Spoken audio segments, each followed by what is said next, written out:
Hello বন্ধুরা, আশা করি তোমরা সকলে খুব ভালো আছো। আমিও ভালো আছি। সোনার সংসার থেকে চলে এসেছি। আজকে দেখো, এখানে বেশ সুন্দর একটা পায়রা তোমরা দেখতে পাচ্ছ বসে রয়েছে। সকালে ঘুম থেকে উঠেই দেখলাম যে একটা সুন্দর পায়রা বেশ এখানে বসে রয়েছে। আর দেখো, এও আমার দিকে কেমন করে দেখছে। তো ভাবলাম ওকে একটু চাল দেবো, কিন্তু দেওয়ার আগেই উড়ে গেছে। যাই হোক, তোমাদের সঙ্গে কিছুটা মুহূর্ত বন্দি করতে পেরেছি। আর মনে হচ্ছে বাচ্চাই, বেশি বড় নয়। তো আজকে আমার ভিডিওটা দিতে দিতে একটু দেরি হয়ে যাবে। তোমরা সবাই দেখো, সাথে থেকে ওইটুকুই বলবো। আর চলো দেখতে থাকো। তো বন্ধুরা, সকালে সব কাজকর্ম করে উঠে এই জাস্ট তোমার ঠাকুরের সব নামঠাম করে আসলাম। এবার একটু বসে চা আর বিস্কিট খাবো। এই যে বিস্কিট আজকে এটাও নিয়েছি। তো আজকে সকালবেলা দরজা খুলতেই দেখি পায়রাটা ওরকম বসে রয়েছে, কি ভাল লাগছে। তারপরে কিছুক্ষণ থাকার পরে দেখছিলাম বসেছিল, তারপরে উড়ে চলে গেছে। তো আমাদের বাপের বাড়িতেও যখন ছিলাম, মানে বিয়ের আগের কথা বলছি, তখন আমার দাদা বাবা সবাই পায়রা পুষত। তো তার একটা ভয়ঙ্কর অভিজ্ঞতা আছে, চলো শোনাচ্ছি তোমাদের। তো আজ বন্ধুরা আমার জলখাবার রয়েছে গরম গরম রুটি আর মিক্স সবজি দিয়ে একটা ডাল, বেগুন আলু আছে, সবজি দিয়ে একটা ডাল আছে। এটা হচ্ছে সকালের জলখাবার। তো বন্ধুরা, তোমরা দেখতেই পেয়েছিলে সকালবেলা আজকে কী টিফিন করেছি। হ্যাঁ, টিফিন করার পর আজকে তোমাদের যেই ভয়ঙ্কর অভিজ্ঞতার কথাটা বলবো, সেটা হচ্ছে আমার বিয়ের আগের কথা বলছি। আমার বিয়ের আগে তো আমাদের বাড়ির ছাদে আমার বাবা আর দাদা তোমার পায়রা পুষতো, বেশ খাঁচা করে। তো প্রত্যেক দিন রাত্রিবেলায় পরের দিন সকালেই দেখা যেত যে একটা একটা করে পায়রা না ঠিক কমে যাচ্ছে। বেশ সাদা পায়রাগুলো একটা একটা করে পায়রা কমে যাচ্ছে। আর রাত্রির হলেই না, ধরো তোমার এই 11টা-12টার দিকে কী হতো, যখন আমরা শুয়ে পড়তাম একটা পায়েসের টাইপের গন্ধ প্রায় 2-3 দিন ধরে এরকম পেয়েছি।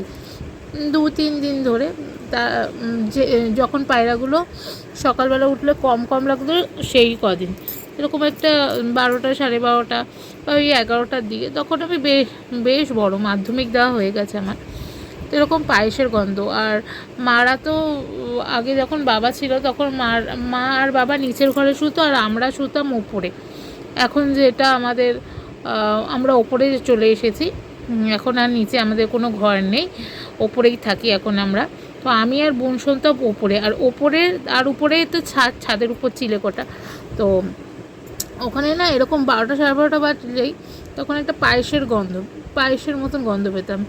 রোজ এরকম করে করে পায়রা আমাদের কমে যাচ্ছে। কি হলো ব্যাপারটা কেউ কিছু ধরতে পারছে না।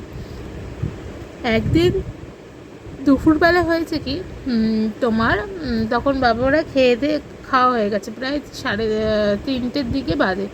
তো বাবা একটু ছাদে গিয়ে দেখছে বড় একটা ভামবিড়াল তোমার এরকম পায়রাটার এই খাঁচাটা, মানে একটু খাঁচার ইয়াংটারা একটু ডিস্টার্ব ছিল, ওই সুযোগটাও নিয়ে সেই পায়রাগুলোকে একটা পায়রা বের করে খাচ্ছে। আর তখন তো বাবার মাথা যা গরম হয়ে গেছে দেখে, আর তারপরে বদ্দাকে ডাক দিয়ে বস্তার মধ্যে ভামবিড়ালটা, সেই বড় বিশাল কামড় দিলে একদম সর্বনাশ। তারপরে বস্তার মধ্যে বিড়ালটাকে পেঁচিয়ে অন্য জায়গায় গিয়ে ছেড়ে দিয়ে এসেছে। প্রায় 10-12টা থেকে তখন কমে কমে এসে 5-6টা পায়রায় দাঁড়িয়েছিল। আজকে পায়রা দেখে আমার এই ঘটনাটা মনে পড়লো। আমাদের বাড়িতে আগে খুব পায়রা পোষা হতো।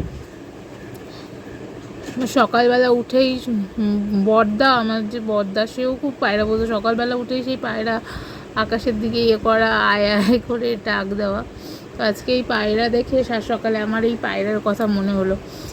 আর সত্যি ভামবিড়ালের গায়ে থেকে না একদম পাম বলছি, পায়েসের মতন গন্ধ বেরায়, আর খুব ডেঞ্জারাস বিড়াল হয়, বাপরে বাপ।